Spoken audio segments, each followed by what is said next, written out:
Hi, I'm Patrick Murray. I've been John's sound engineer and tour manager on and off for 33 years. We first worked together in the late 90s. I was filling in for his previous sound engineer at the time, and we developed a pretty good relationship early on, and I've worked with the majority of his major projects. I mean, John is an amazing guitarist, obviously one of the great guitarists of our day. And one of the things that I like as an engineer is that he's constantly changing up his projects.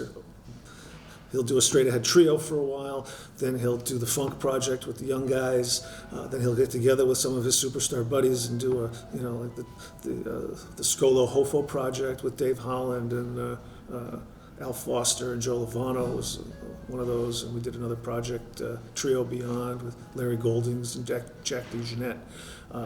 So he's constantly pushing himself, constantly trying new things, and his playing style covers a broad spectrum, which is great. It's never boring. He's always pushing the envelope, and that's what's exciting about working with John. Obviously, with that project, John's been working with Bill Stewart on drums for many, many years, but he brought in Gerald Clayton on piano and Vicente Archer on bass, and Gerald, being one of the up-and-coming young, real amazing pianists of the day, really brought a different energy, I think, to the quartet, and I think John feeds off of that.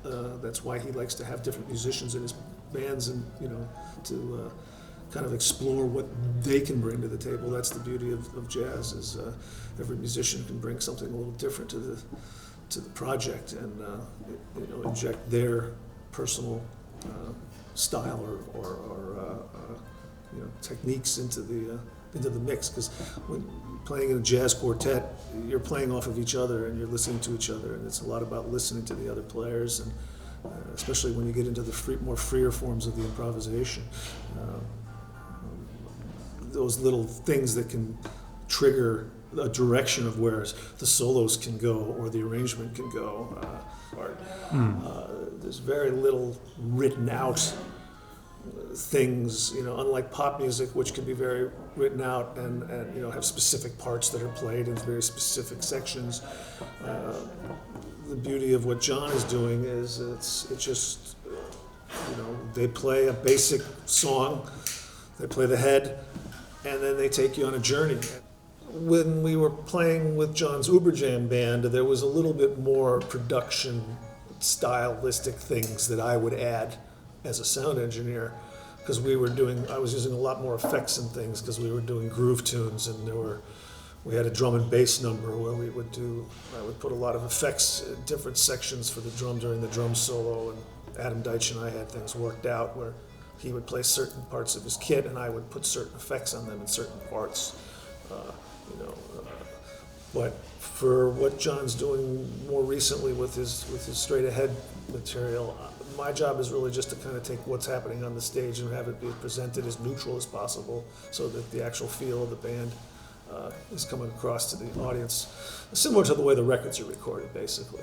In the studio, you're in a fixed environment, everything's perfect, and you make the best sound you can to get on the recording. In live sound, we have to deal with whatever's dealt to us, whether it's a big echoey church or an arena or a small club, or if it's raining, if there's wind, if we're outside and it's warm during the day but it gets cold at night. Temperature, humidity, and weather can totally affect how the sound is perceived by the audience, and as live sound engineers, these are the things that we have to deal with. We were performing at the Blue Note in Tokyo, and I